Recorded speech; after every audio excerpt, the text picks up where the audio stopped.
جی بیٹا، آپ اسکرین پہ سامنے دیکھ رہے ہیں کہ آپ کی جو نظم ہے حمد، اس کا شعر نمبر 1 آپ کے سامنے ہے۔ آج ہم شعر نمبر 1 کی تشریح جو ہے وہ پڑھیں گے، تو میں ساتھ ساتھ آپ کو ایکسپلین کروں گی اور سمجھاؤں گی تاکہ آپ کو اچھے طریقے سے سمجھ میں آ جائے۔ اپنی ورک بک نکالیے، ورک بک کا پیج نمبر 4، ورک بک کے پیج نمبر 4 پر آپ کی شعر نمبر 1 کی تشریح جو ہے وہ پرنٹ ہوئی ہے۔ پیج نمبر 4 نکالیے بیٹا۔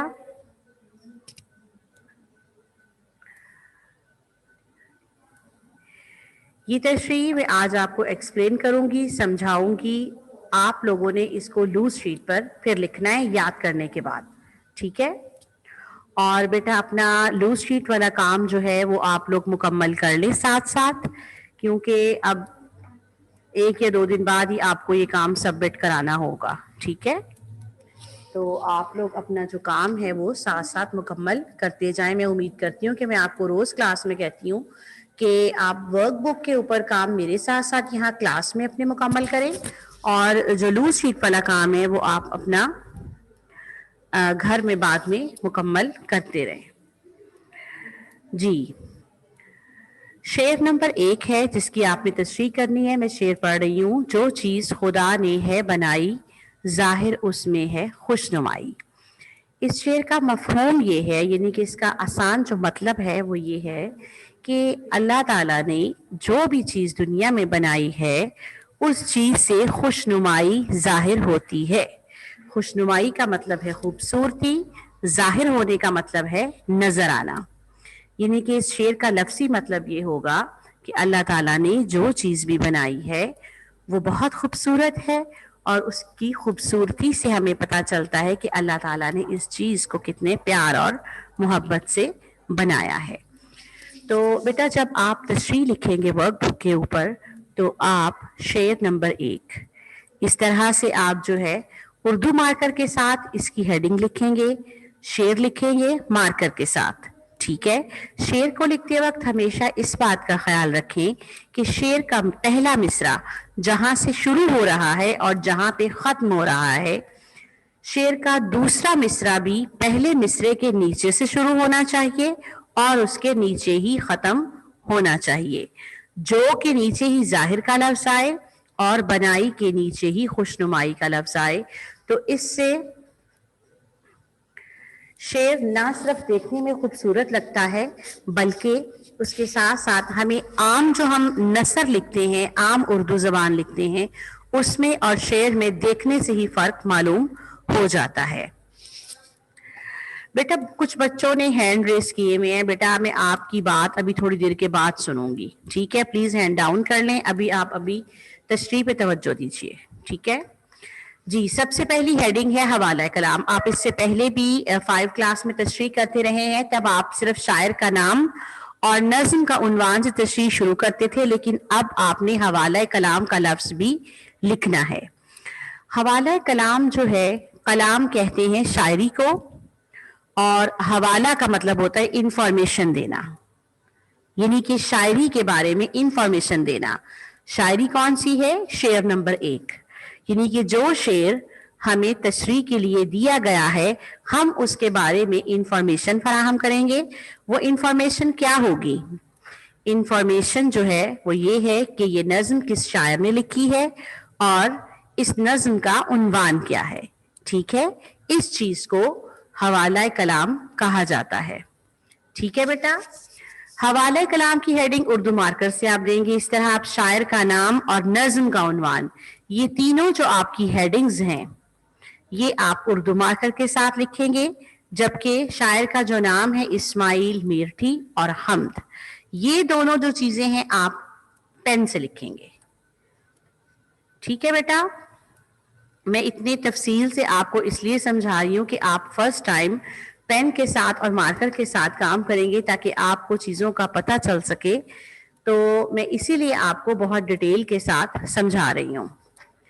تو ہماری جو شعر نمبر 1 ہے ہمارا، اس کا حوالہ کلام یہ ہے کہ شاعر کا نام اسماعیل میرٹھی ہے اور نظم کا عنوان حمد ہے، ٹھیک ہے، اب ہم اس کے بعد اس کی تشریح شروع کر دیں گے.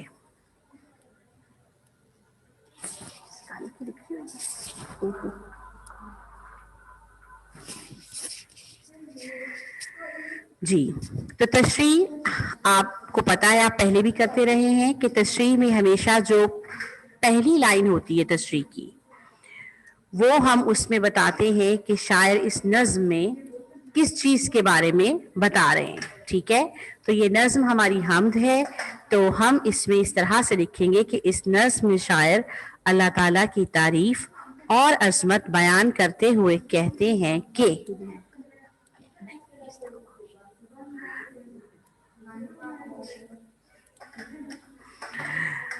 اللہ تعالیٰ نے اس دنیا میں بے شمار نعمتیں پیدا کی ہیں، ان سب چیزوں میں خوبصورتی نظر آتی ہے. اب اگر انسان اپنے ارد گرد نظر دوڑاتا ہے، آپ اپنے گھر میں موجود بہت سی چیزوں کو دیکھتے ہیں، پودوں کو دیکھتے ہیں، پھولوں کو دیکھتے ہیں، پرندوں کو دیکھتے ہیں، زمین آسمان کو ہم دیکھتے ہیں، ہم جس چیز کو بھی دیکھتے ہیں، یہ سب چیزیں اللہ تعالیٰ کی بنائی ہوئی ہیں، اور ان میں سے ہر چیز بالکل مکمل ہے، پرفیکٹ ہے اور اپنی جگہ بہت خوبصورت ہے. ہر چیز دوسرے سے جدا ہے، یعنی کہ اس سے مختلف ہے. اللہ تعالیٰ نے انسانوں کو دیکھیں تو بے شمار انسان اس دنیا میں، کروڑوں لاکھوں اربوں انسان ہیں. ہر انسان دوسرے انسان سے شکل میں، صورت میں جدا ہے، رنگ میں جدا ہے، اس کے شخصیت ایک دوسرے سے مختلف ہوتی ہے. تو یہ اللہ تعالیٰ کی قدرت ہے کہ اس نے اس دنیا میں بے شمار طرح کی مخلوقات پیدا کی ہیں.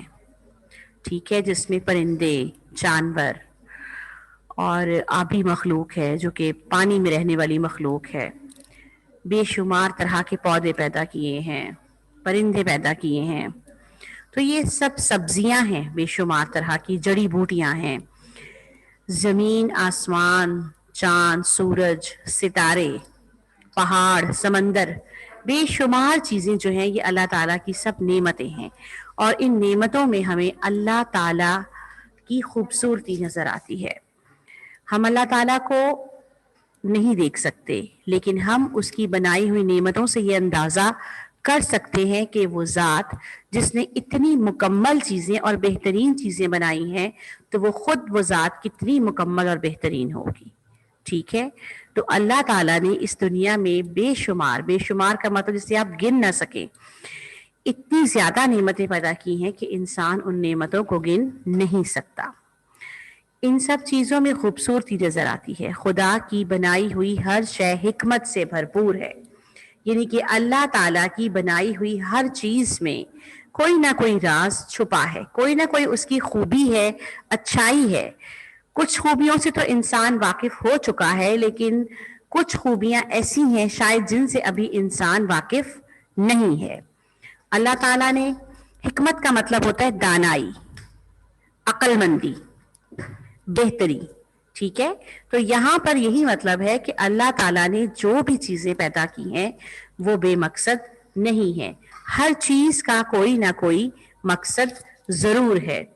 اللہ تعالیٰ نے اس دنیا کا جو نظام بنایا ہے اس میں ہر چیز اپنے اپنے حصے کا کردار ادا کر رہی ہے، یعنی کہ اپنا اپنا کام مکمل طریقے سے کر رہی ہے. اللہ تعالیٰ نے ہمیں بے شمار نعمتوں سے نوازا ہے. اللہ تعالیٰ نے انسان کو اشرف المخلوقات بنا کر بھیجا. ایک سب سے بڑی نعمت تو یہ ہے کہ جتنی بھی مخلوقات اس دنیا میں ہیں، انسان ان سب سے زیادہ افضل یعنی کہ بہترین ہے، اس کا مقام سب سے زیادہ اونچا ہے. باقی تمام مخلوقات جو ہیں وہ انسان کی سے نیچے ہیں، اور انسان انہیں اپنے فائدے کے لیے استعمال کر سکتا ہے.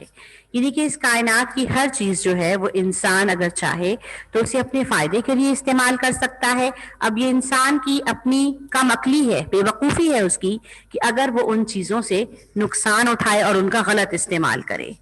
تو ہمیں اللہ تعالیٰ کا شکر ادا کرتے رہنا چاہیے کہ اس نے ہمیں بے شمار نعمتوں سے نوازا ہے.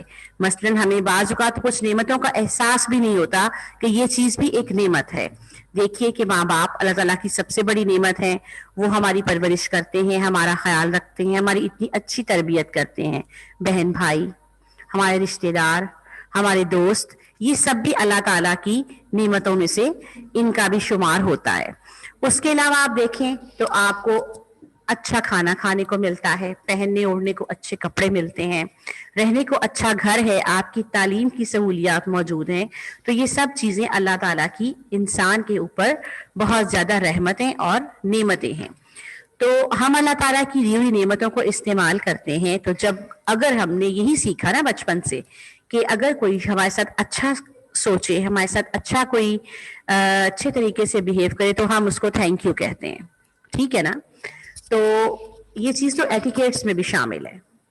ہمارے پیرنٹس, ہمارے ٹیچرز ہمیں یہی سکھاتے ہیں کہ اگر کوئی شخص آپ کے ساتھ اچھا کر رہا ہے تو آپ کے فائدے کے لیے کچھ کر رہا ہے تو آپ اس کو شکریہ بول دیں. ٹھیک ہے. تو اب دیکھیں کہ اللہ تعالیٰ نے تو ہمیں اس قدر بے شمار نعمتیں عطا کی ہیں. ہم دیکھ سکتے ہیں, ہم بول سکتے ہیں, ہم چل پھر سکتے ہیں, صحت مند ہیں, تندرست ہیں. اگر ہم دیکھیں کہ ایسے لوگ جو دیکھ نہیں سکتے, جو نابینا ہیں, جو سن نہیں سکتے یا جو چل پھر نہیں سکتے, جو معذور لوگ ہوتے ہیں, اگر ان کو ہم دیکھیں تو ہمیں اللہ تعالیٰ کا کروڑوں مرتبہ شکر ادا کرنا چاہیے کہ اللہ تعالیٰ نے ہمیں ایک مکمل انسان بنایا. تو اللہ تعالیٰ کی نعمتیں تو اتنی زیادہ ہیں کہ اگر ہم ان کو گننے لگیں تو میرا خیال ہے کئی مہینے لگ جائیں لیکن نعمتیں ختم نہیں ہوں گی. تو ہمیں چاہیے کہ ہم اللہ تعالیٰ کی نعمتوں کا شکر ادا کریں. نعمتوں کا شکر اس طرح ادا کریں کہ ہم اللہ تعالیٰ نے ہمیں بتایا کہ ہمیں نماز پڑھنی چاہیے اور اس کے ساتھ ساتھ ہمیں ان نعمتوں کو ضائع نہیں کرنا چاہیے. ان نعمتوں کو اچھے طریقے سے استعمال کرنا چاہیے, خود بھی فائدہ اٹھائیں اور دوسروں کو بھی ان سے فائدہ اٹھانے دیں. جی, اب آپ کی جو نظم کے اندر نعمتوں کا ذکر تھا, جیسے دن, رات, پانی, ہوا, پھل پھول, پرندے, جانور, درخت اور موسم وغیرہ, یہ سب چیزیں بھی اللہ تعالیٰ کی نعمتیں ہیں اور ان نعمتوں کا ذکر آپ کی نظم کے اندر کیا گیا ہے. اللہ تعالیٰ کی ہم پر بے شمار عنایات ہیں. عنایات کا مطلب ہے مہربانیاں. ٹھیک ہے. اللہ تعالیٰ کی ہم پر بے شمار مہربانیاں ہیں کہ اللہ تعالیٰ بہت غفور الرحیم ہے. ہم اس سے کوئی چیز مانگتے بھی نہیں لیکن پھر بھی وہ ہمیں ہماری ضرورت کے مطابق ہر چیز فراہم کرتا ہے. انسان شکر کرے یا نہ کرے لیکن اللہ تعالیٰ انسان کو پھر بھی ہر نعمت سے نوازتا ہے. تو ویسے تو ہمیں چاہیے کہ ہم ہر حال میں اللہ تعالیٰ کا شکر ادا کریں. ان نعمتوں کا کوئی شمار نہیں ہے اور قرآن پاک میں اللہ تعالیٰ کا ارشاد ہے, اور تم اپنے رب کی کون کون سی نعمت کو جھٹلاؤ گے. یہ بیٹا آپ کو پتا ہے کہ سورہ رحمان میں یہ آیت جو ہے یہ بار بار ریپیٹ ہوئی ہے کہ جہاں اللہ تعالیٰ کی نعمتوں کا ذکر کیا گیا ہے اس کے ساتھ ساتھ یہ بھی کہا گیا ہے کہ تم اپنے رب کی کون کون سی نعمت کو جھٹلاؤ گے. یعنی کہ اے انسان, غور و فکر کرو اس کائنات پر, اپنی زندگی پر, اپنے آپ پہ غور و فکر کرو اور اپنے رب کا شکر ادا کرو. اس کی نعمتوں کو جھٹلاؤ نہیں, یعنی کہ ان سے انکار نہیں کرو, ان کو تسلیم کرو اور اللہ تعالیٰ کی مہربانیوں اور عنایات کو تسلیم کرتے ہوئے اللہ تعالیٰ کا شکر ادا کرو. جب انسان اللہ تعالیٰ کا شکر ادا کرتا ہے تو پھر اللہ تعالیٰ اس کو اور زیادہ نعمتوں سے نوازتا ہے.